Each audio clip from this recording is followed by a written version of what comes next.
Coming around to the back of the RV here, you have your freshwater and city water hookup. So this one is your freshwater.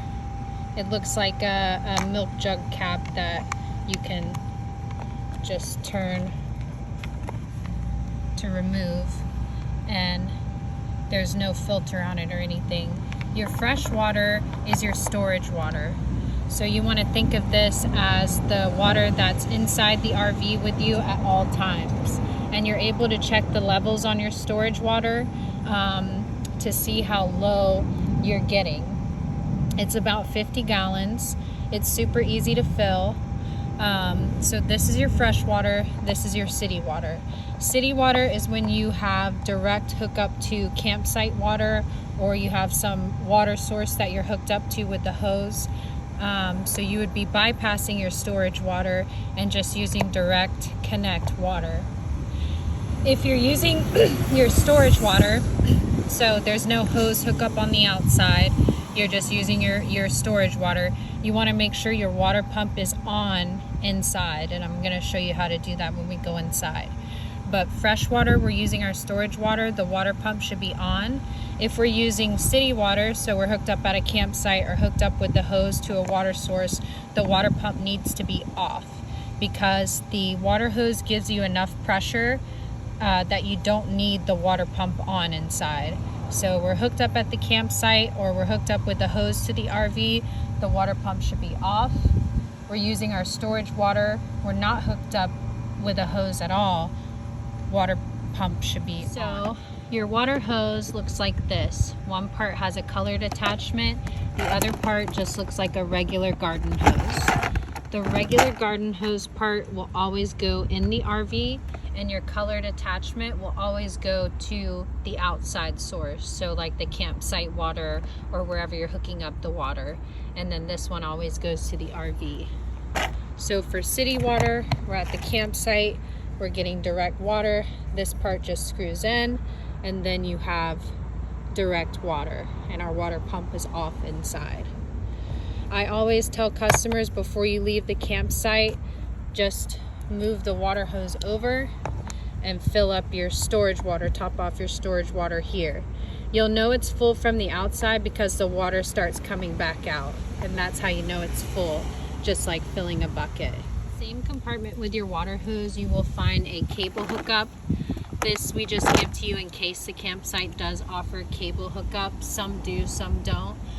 But if they do, you will have the cord, and so you'll have the ability to hook up to campsite cable for you. Again, your freshwater city water access is you have to lock and unlock to open and close it, and it's that little silver key. Coming around to the passenger side of the RV, you have your awning. This is the sunshade that you can extend from inside. It comes out about 8 feet. When opening the awning, you just want to make sure, of course, that you have the clearance for it, so there's nothing blocking it or any overhanging trees that will catch it and damage it. You also do not want to extend it if it's windy or rainy, and you don't want to leave it open overnight, because the fabric on the awnings actually tear really easily, so you just want to be cautious of that. Also, if you're driving to any wooded areas or wooded campsites, you just want to make sure maybe have someone spot you when you're driving through to assure that you're not going to run into any trees that will catch the arms and cause damage, because a lot of the times the tree limbs will catch in these little awning arms here, and people won't realize it until it's too late. So just be cautious of any wooded areas that you're driving to, especially. Continuing on the passenger side here, you have another small storage area. Most of your storage is going to be on the inside. Due to the slide out on the driver's side, there's not a lot of storage on the outside of the RV, so most of your storage is going to be on the inside. Right below that storage area on the back of the passenger side, you see a storage area called generator. So the generator on the outside you really won't have to worry with. The generator and the 30 amp plug are your two sources of power in the RV. So let's say that you're driving and you're not plugged in at a campsite, or you just don't have the ability to plug in, and you need to watch the TV, use the microwave, use the AC, or plug into the 110 outlets within the RV cabin. You will need to turn the generator on from the inside. Now, if you're plugged into the 30 amp plug, if you have the RV plugged in, you will not need the generator. It's either one or the other. So the generator's like you're off the grid, you don't have the ability to plug in, and you need to watch TV, use the AC, use the microwave, or plug into the 110 outlets in the RV cabin. We have to turn the generator on in order to do that.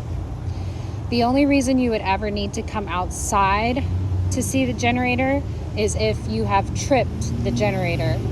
A sign that you have tripped the generator is you will hear the generator still running, but the microwave won't work, the AC won't work, the 110 outlets aren't working, the TV's not working, but the generator is on and you can hear it making noise.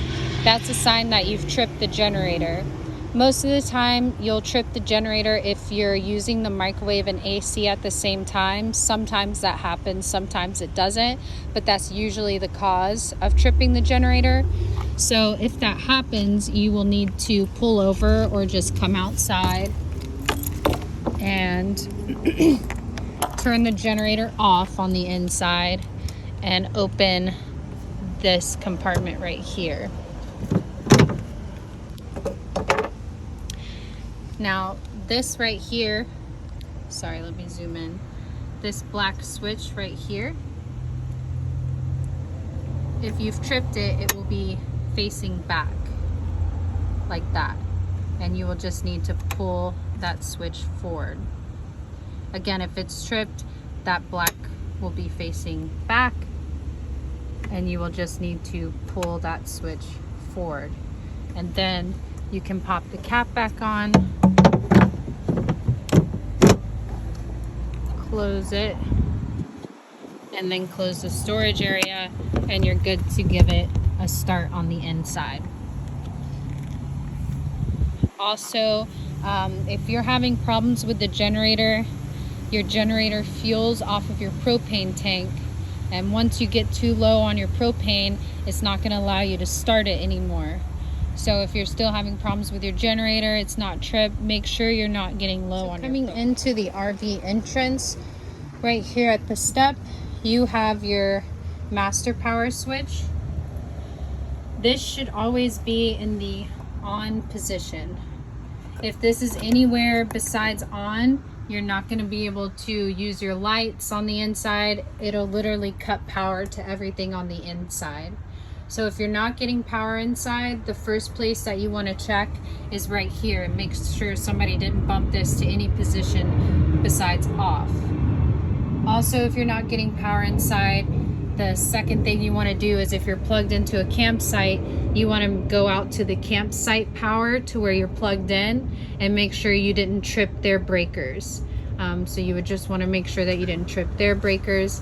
And if you're on generator power, you would want to come out and make sure that you didn't trip the generator switch, and then make sure that you have enough propane. Your step lights are here. Your overhead lights are here. So your lights inside the RV are actually all touch based. So you can flip them this way for bright, this way for one, and then off in the middle. If this is turned in the off position, you won't be able to turn your lights on at all. So you want to make sure that the overhead light button is on. Also, when you when you enter the RV, you have your switches here that we just went over. You have your fire extinguisher here. Right here is your control panel, which is one of the most important parts of the RV. So this is how we check the levels on everything. And you just hold up on level test, and it shows you your levels on everything.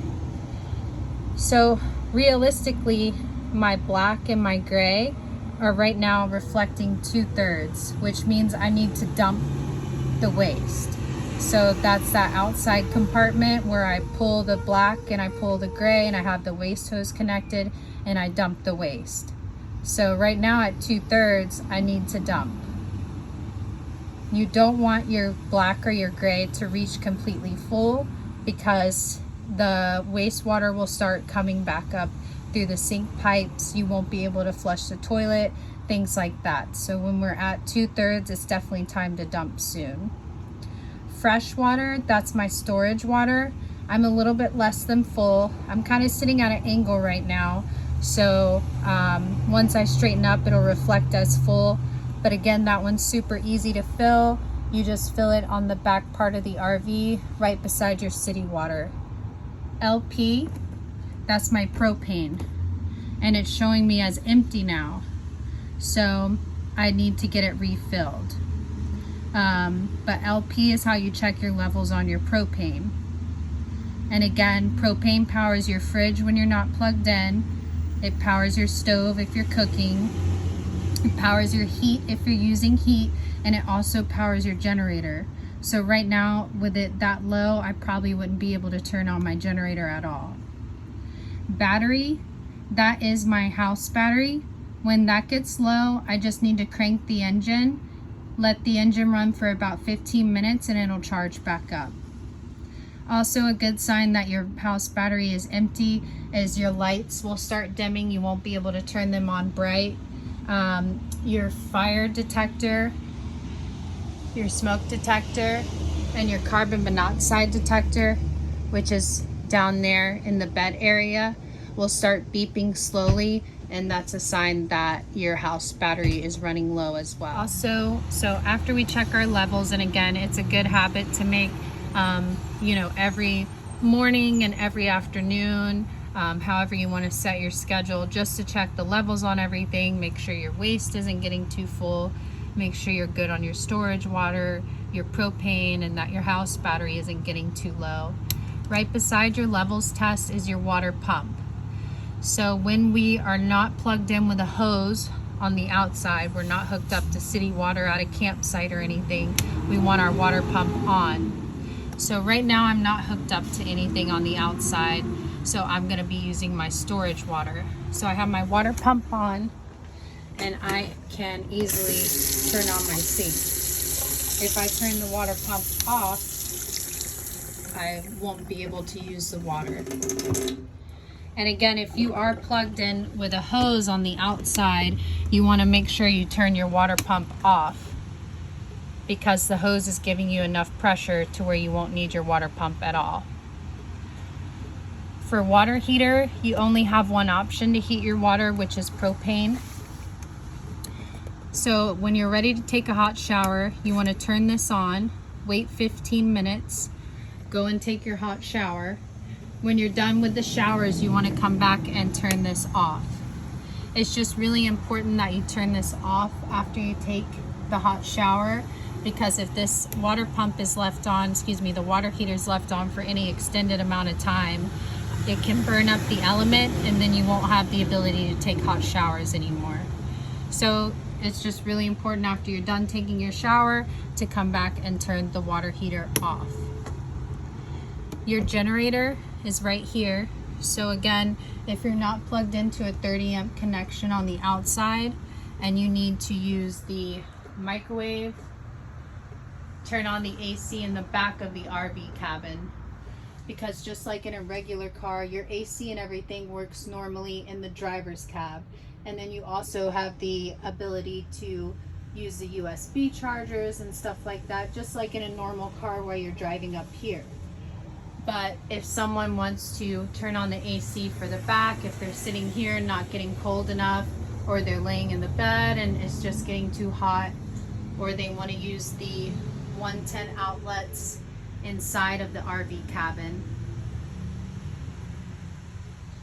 or they want to use the microwave, or they want to watch TV, you have to have the generator on. So what we would do to start the generator, we hold down on stop until you see the numbers show up, and then you hold down on start. Okay, so you can hear it's like a little It sounds like a lawnmower motor on the outside. Give it a few seconds. You'll know the generator is powering everything when you hear the microwave cut on. It takes it a few seconds to register power to everything. Once that microwave turns on, then you'll be able to turn on your AC. You can watch the TVs. You can plug into the 110 outlets, and the microwave's cut on.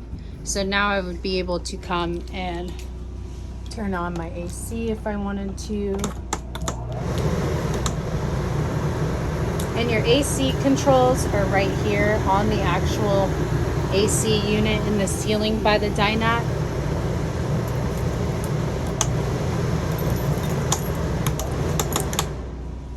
There is a thermostat box right here. This is not for AC, this is for your heat. So if you want to turn the heat on, you would do it here. If you want to turn the AC on, here. So the generator's powering everything. So I'm good to watch TV, turn on the microwave, use the AC, or plug into the 110 outlets in the RV cabin.